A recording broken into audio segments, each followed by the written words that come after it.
விட்டல விட்டல விட்டல பாண்டுரங்கா விட்டல விட்டல விட்டல பாண்டுரங்கா விட்டல விட்டல விட்டல பாண்டுரங்கா விட்டல விட்டல விட்டல பாண்டுரங்கா. எத்திர எத்திர ஒரு தெருக்கோடியில ஒரு குக்கிராமத்துல ஒரு ராமநாடக கூத்து நடந்தாலும் அங்க ஆஞ்சநேய சுவாமி வந்துருவாராம். எத்திர எத்திர ரகுநாத கீர்த்தனம். அதனால ராமாயணம் சொல்றவாள்லாம் பயப்படணும். என்ன பயப்படணும்னா, ஹனுமார்னா வந்து உட்கார்ந்து சிரவணம் பண்றாரு, இஷ்டத்துக்கு கதையை சொல்லக்கூடாது. ஹனுமார சிரவணம் பண்ற, ஏன்னா ஹனுமார் அளவுக்கு ராமாயணம் தெரியுமா எல்லாருக்கும்? அவர் சீதைட்டையும் ராமாயணம் சொல்லியிருக்கார், ராமன்டையே ராமாயணம் சொல்லியிருக்கார். அவர் கதை கேட்கும்போது எப்படி சொல்லணும்?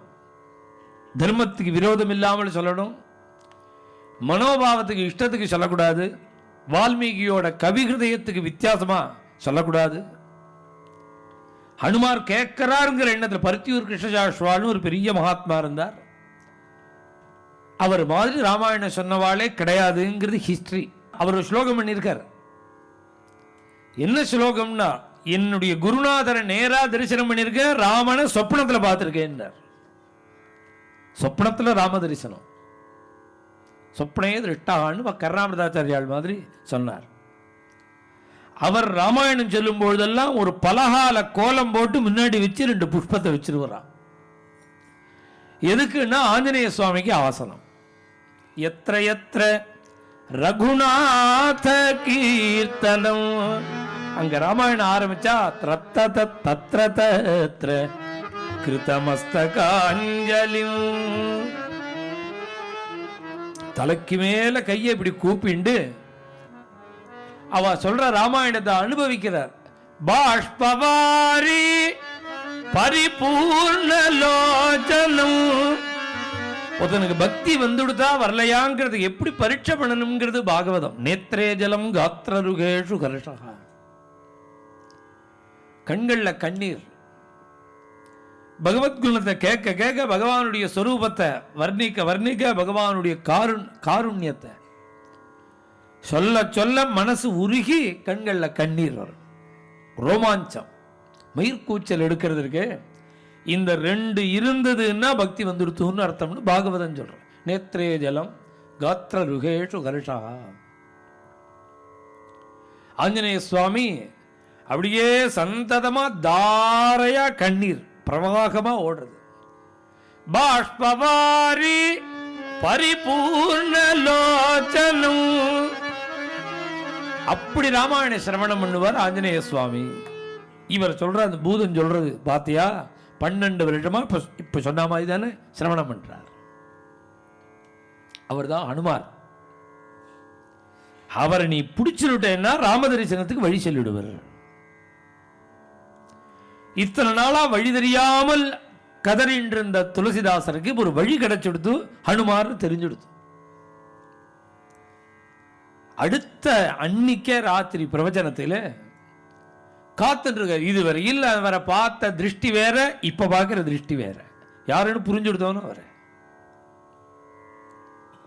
கதை முடிஞ்சு எழுந்துண்டு போய் அவரை பிடிச்சி கேட்போம்னு இவர் நினைச்சுண்டு கடைசியில் கதை முடிஞ்சு புண்டரீகம் போட்டு ஆஞ்சநேய சுவாமி நகான்னு சொல்லிட்டு போய் பார்க்கிறார். ஆளை காணும். ஒரு நாள் ஆச்சு, அடுத்த நாள் ஆச்சு. இவர் முடிச்சுட்டு போறதுக்குள்ள அவர் கிளம்பிடுறார். 2-3 நாள் பார்த்தாரு, சாத்தியம் இல்லை, அவரால் முடியலன்னு உடனே கடைசி அடுத்த நாளைக்கு கதை சொல்லிண்டே இருக்கும் பொழுது புண்டரீகம் போட்டா ஓடி போயிடுறாருன்னு புண்டரீகமே போடாம ஒரு ஜம்ப் பண்ணினார். போய் அவரை கட்டியமா பிடிச்சுட்டார். என்ன விடியா என்ன விடியாங்கிறார் அவர். நீங்க யாருன்னு நான் தெரிஞ்சுட்டேன், உங்களை நான் விட மாட்டேன். நீங்க யாருன்னு எனக்கு தெரிஞ்சுடுத்து, நான் உங்களை விட மாட்டேங்கிறார் இவர். உமக்கு என்னத்தை தெரியும் என்னை பத்தி? 12 வருஷமா உங்ககிட்ட தானே கதை கேட்கிறேன், இத்தனை நாளா ஒழுங்காக தானே கதை சொன்னீர், இப்ப என்ன ஆச்சுங்கிறார் இவர். நீங்க யாருன்னு நான் தெரிஞ்சுட்டேங்கிறார். உடனே இந்த கிழவர் வந்திருக்கிற வாழெல்லாம் கூப்பிட்டு இவனை விட சொல்லுங்கோ, இவனை விட சொல்லுங்கன்னு சொல்லி பார்க்கிறார். எல்லாரும் மத்தியஸ்தம் பண்ணினா, அவாவா அவா காரியத்தை பார்த்துன்னு போங்க, எனக்காச்சு இவருக்காச்சு. எல்லாரையும் அனுப்பிச்சார். பிடிச்சபடி விடமாட்டேங்கிறார். அவர் என்ன விடுன்னு இவரை கங்கக்கரை வரையில் இழுத்துன்னு போறார். போற வழியில நீங்க யாருன்னு நான் தெரிஞ்சுனுட்டேன், என்னை விடக்கூடாதுங்கிறார். உன் உபத்திரவம் தாங்கலையே, நான் யாருன்னு உனக்கு என்னத்தை தெரியும், நான் யாரு சொல்லு, நீங்க தான் ஆஞ்சநேய சுவாமி. ஏண்டா கருப்பா ஒருத்தர் இருந்து வாட்ட சாட்டமா இருந்து உடம்பு முழுக்க ரோமமா இருந்தா என்ன குரங்குன்னு நான் சொல்றேன்,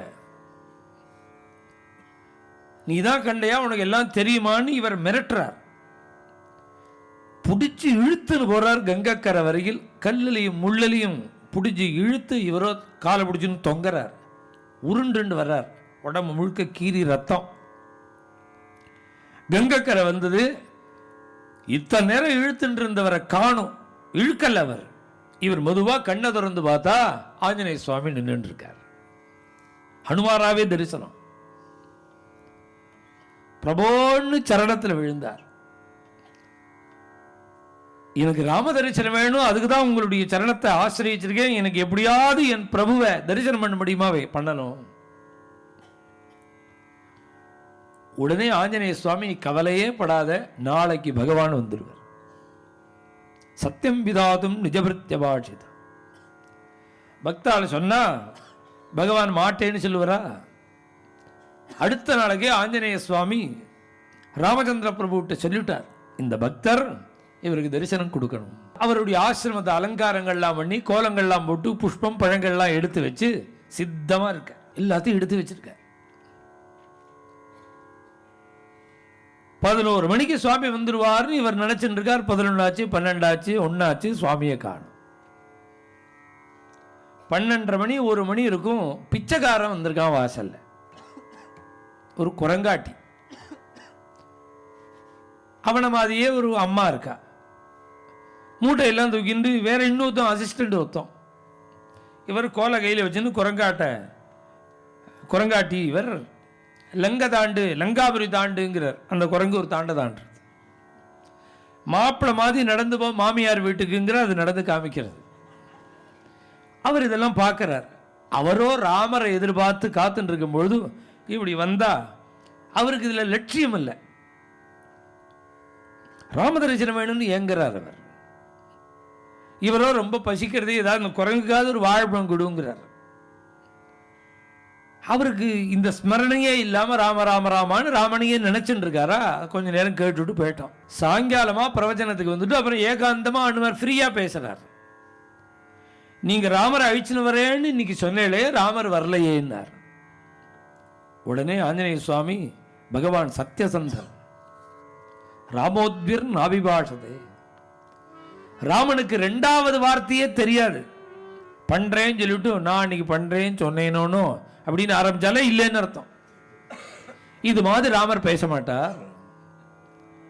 சொன்னதுதான். அவர் ராமர் வரேன்னாரே, வரலேன்னு என்னமா சொல்ற, வந்தாரேன்னார். எங்க வந்தார்னா அவர் மாட்டுமா வந்தா, அவர் மாத்திரமா வந்தார். சீதை வந்தா, லட்சுமண சுவாமி வந்தார், நானும் வந்தேன். எங்க வந்தீர்னா மத்தியானம் 12:30 மணிக்கு ஒரு பிச்சைக்காரன் குரங்க கூட்டுன்னு வந்தானே, அவன் சம்சாரம் பக்கத்தில் நின்னா, ஒரு அசிஸ்டன்ட் மூட்டையெல்லாம் தூக்கி நின்னானே, அந்த பிச்சைக்காரன் தான்டா ராமர். மூட்டையை வச்சிருந்தவன் இளைய பெருமாள், பக்கத்தில் நின்னது சீதை, குரங்கா வந்து லங்காபுரி தாண்டினது நான்கிறார். பகவான் சொன்னா மாறுவனா? சொன்னபடி வந்த தன் வீடு தேடி பகவான் ஒரு பிச்சைக்காரன் மாதிரி வந்தானோடனே இவருக்கு தாங்கவே இல்லை. கெஞ்சினாரோனோ ஒரு பழங்குடு, இந்த குரங்குக்காவது கொடு.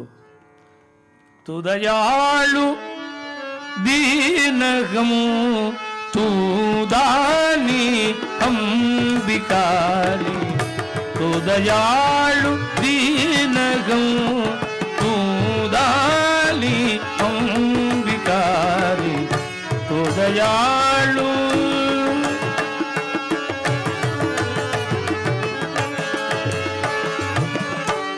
प्रसिद्ध पातकी,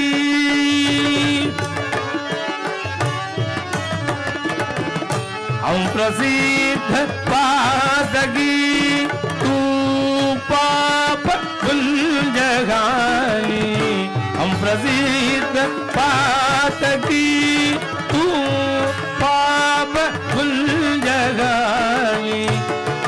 ತುದಯಾಳು ದೀನಗಂ ತೂದಾಲಿ ಅಂಬಿಕಾ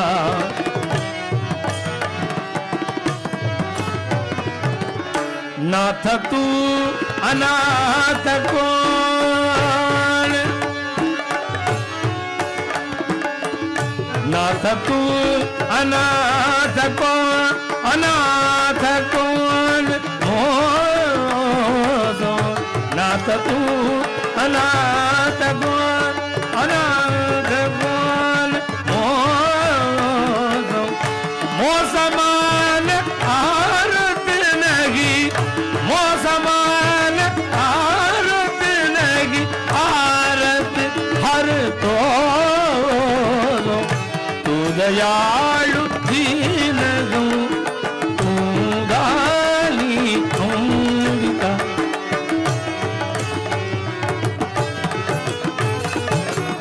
ब्रह्म तू हूँ जीव हूँ का गुरु तोरो तात मात गुरु सगातु सब विधि गीत मेरो तू दयालु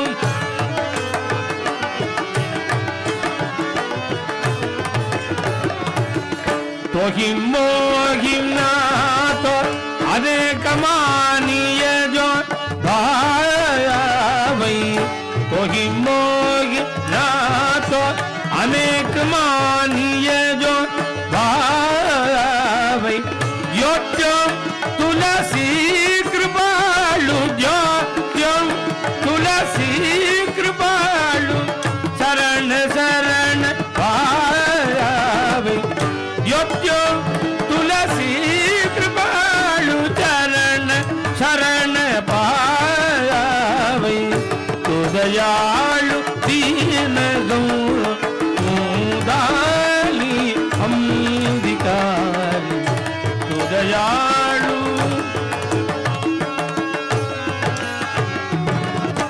சுவாமிய ராமர் வந்துட்டு போனார்னு உடனே கதறி இந்த கீர்த்தனம் பாடல தூ தயாளு தீனதயாளோ தீனதயாளோ கிம்தேயம் கிமதேயம் சரணத்தை ஆசிரியிச்ச பக்தனுக்கு எதை கொடுக்கிறதுன்னு முழிப்பறான் அவர்.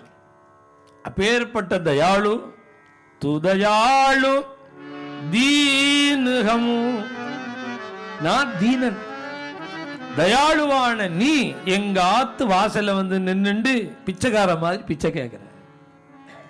தூதாலி குடுக்கிறவன் நீ நான் பிச்சைக்காரன்.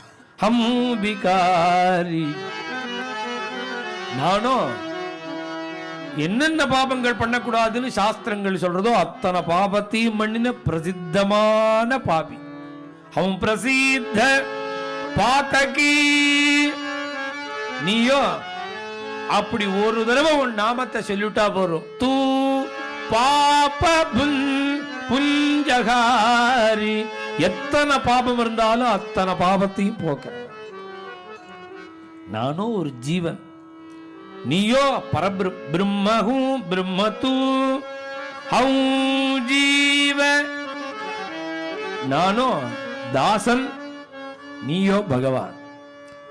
तू ठाकुर हो हूँ जोरो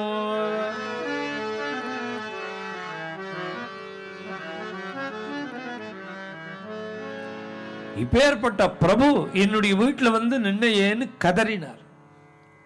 இது துளசிதாசருடைய சரித்திரத்துல இது நாபாஜி சொல்லல. ஆனா தாசருடைய துளசிதாஸ் சரித்திரம் சொல்லும் போது கர்ணாகர்ணிகையா இந்த சரித்திரம் மாத்திரம் சொல்லுவார். ஹனுமார் சொன்ன உடனே அடுத்த நாளே ராமர் ஒரு பிகாரியா வந்தார். வந்ததுனால இந்த கீர்த்தனத்தை துளசிதாசர் பாடினார். இது கர்ணாகர்ணிகையா அவ அந்த ஸ்டேட்லயே சொல்லக்கூடிய ஒரு சரித்திரம். கதறினார் துளசிதாசர். நீ அழாதீங்க, வருத்தப்படாதீங்க, நான் திருப்பி ராமர்கிட்ட சொல்றேன். கருணாமூர்த்தி ராமர் திருப்பி வருவர். இப்படி பிச்சைக்கார மாதிரி வந்தா நான் என்னமா தெரிஞ்சுப்பேன். சித்திரகூடத்தில் தங்கி இருக்கார். காமதகிரின்னு ஒரு மலை. அந்த மலை அடிவாரத்தில் ஒரு நாளைக்கு துளசிதாசர் இருக்கும் பொழுது, ராஜாக்கள் உள்ள காலம் தானே அது, 2 ராஜகுமாரர்கள் 2 குதிரையில வரா, சவாரி பண்ணிட்டு வரா, ஆர்ப்பாட்டம் பண்ணிட்டு வரா. அதை பார்த்த உடனே இவருக்கு தோணினது, இப்படி எல்லாம் வேஷம் போட்டு கம்பீரமா வந்தா பெரிய ஒஸ்தியோ எங்க ராமலட்சுமணால் மாதிரி வர முடியுமா? ஒரு ராஜகுமாரா 2 பேர் போறதை பார்த்த உடனே இங்க ராமலட்சுமணன் மாதிரி வர முடியுமா? இப்படி எல்லாம் என்ன ஆடம்பரம் வேண்டி இருக்குன்னு இவர் சொல்றார். அன்னைக்கு ராத்திரி ஆஞ்சநேய சுவாமி வந்து திருப்பி ராமலட்சுமணால் வந்தா நீ அவளை பார்க்காம போயிட்டே. எங்க வந்தா ராமலட்சுமணால்? 2 பேர் ராஜகுமாரர்களாக குதிரையில வந்தாலே அதான் ராமலட்சுமணால். நான் கோதண்டபாணியா ராமர் வருவார்னு நான் நினைச்சுண்டு அப்படியே ஆசைப்பட்டு இருக்கும் போது இப்படி வந்தாரு என்னார். அதுக்கு அனுமார் சொல்றார், அவர் இஷ்டப்படி வருவாரா உன் இஷ்டப்படி வருவாரா? இஷ்டம் அவரோடது, அவர் எப்படி தோன்றதோ வருவர். சக்கரவர்த்தி திருமகன், அவர் இஷ்டப்படிதான் வர முடியும். கதறினார் துளசிதாசன். இப்படி 2 தடவை கைக்கு எட்டினது வாய் கேட்டல்லேம்பாளே, கண்ணுக்கு நேரம் வந்தார், ராமர்னு தெரியல. அனுமார்ட்ட சொல்றார், கெஞ்சறார். ஆஞ்சநேய சுவாமி சொல்றார், நீ வந்து ராமர்ட்ட நான் கேட்கிறேன், திருப்பி இவனுக்கு எப்ப தரிசனம் கொடுப்பேன்னு ராமன்ட்ட கேட்கிறேன். ராமர்ட்ட போய் ஆஞ்சநேய சுவாமி இப்படி 2 தடவை ஏமாத்தலாமா? அவன் தெம்பு உள்ள பக்தனா இருந்தால் சரி, தெம்பு இல்லாத பக்தர்,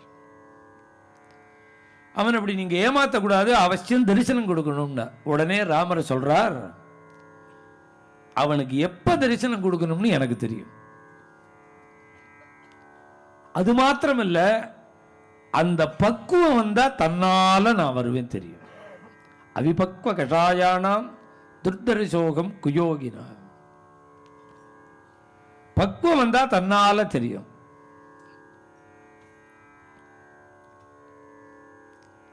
சொல்லிவிட்டார். இது துளசிதாசன் வந்து சொன்ன உடனே அவருக்கு ஒரு சமாதானம் என்னன்னா, இவ்வளவு தூரம் வந்த ராமர் கைவிட மாட்டார். பக்குவம் வந்தா தன்னால வரேன்னு எப்ப சொல்லியிருக்காரோ அந்த பக்குவம் தனக்கு இல்லைங்கிறத புரிஞ்சுண்டு அதை எப்படி சம்பாதிச்சுக்கிறதுங்கிறத அலையறாராம். ராமன் வந்து தரிசனம் கொடுக்கிற அளவுக்கு ஒரு பக்குவம் வேணுமே, அதை எப்படி சம்பாதிச்சுக்கிறது? இதெல்லாம் காசியில் நடக்கிற சம்பவம். ஆஞ்சநேய சுவாமி சொன்னார், நீ இனிமே இங்க இருக்க வேண்டாம், இங்கேருந்து கிளம்பி நீ சித்திரகூடமே போயிடுன்னார். அவர் வாழ்நாள் முழுக்க காசி அயோத்தி சித்திரகூடம், காசி அயோத்தி சித்திரகூடம், இந்த 3 ஊர்லதான் சுத்தின்னு இருந்தார். அவரா போக மாட்டார். ஹனுமார் வந்து சொல்லணும், நீ இங்க இருந்தது போறோம், அங்க போனா அங்க போவார், அங்க வந்து சொல்லுவார், அங்க இருந்து இங்க வாம்பார். அயோத்திக்கு போனார், அவர் காசிக்கு போயிட்டார். ஏன்னா பரமேஸ்வரன் அழிச்சுன்னு போயிட்டார். அங்க ஹனுமார் வந்தார், நான் உன்னை அயோத்திக்குன்னா போச்சேனே, நீ ஏன் காசிக்கு வந்தேன்னார். நானாவா வந்தேன்னார். இல்லை, பரமேஸ்வரன் அழிச்சுன்னு வந்துட்டார். இது மாதிரி இவர் இந்த 3 ஊருக்கு தான் மாற்றி மாற்றி மாற்றி போயிட்டு இருப்பார். நீ சித்திரகூடம் போயிடு, அங்க சுவாமி ரொம்ப பிடிச்ச இடம் ராமருக்கு சித்திரகூடம். அங்க நீ இரு, தீர்மானமா ராமர் தரிசனம் கொடுப்பார். 1 வருஷம் ஏங்கினார் சித்திரகூடத்தில். 1 வருஷ காலம் அழுதார் துளசிதாசன் ராம தரிசனத்துக்கு. கதை சொல்லும் போது ஒரு மணி நேரத்துக்குள்ள இந்த கதையை சொல்றதுனால நேத்திக்கு நடந்தது, முந்தா நாளுக்கு நடந்தது, 4 நாளுக்கு நடந்தது மாதிரி தோணும். ஒரு சம்பவத்துக்கும் அதுக்கு முன்னாடி நடந்த சம்பவத்துக்கும் வருஷக்கணக்கா கேப் இருக்கு. நமக்கு நாள் ஆக ஆக ஆக ஆக ஸ்ரத்த குறையும். விட்டல விட்டல விட்டல பாண்டுரங்கா, விட்டல விட்டல விட்டல பாண்டுரங்கா.